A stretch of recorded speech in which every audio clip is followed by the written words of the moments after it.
How often should you have your ducts cleaned in Edmonton? That depends on what's in your basement. High-efficiency furnace or central air conditioning. Every 2 to 3 years. Those systems move more air more of the year. A cooling season alone adds months of runtime. Older mid-efficiency furnace, no AC. You can comfortably stretch that to 4 or 5 years. Move it sooner if you've got pets, if anyone in the house has allergies or asthma, or if you've just finished a renovation. Drywall dust gets everywhere and it ends up in the ducting.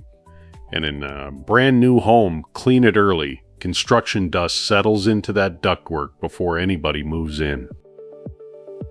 Not sure where your home sits? Tell us what you're running. We've been cleaning ducts around Edmonton since 2002. Call 780-932-7337 or every price we charge at homeprosgroup.com. Home Pros Group, quality you can trust.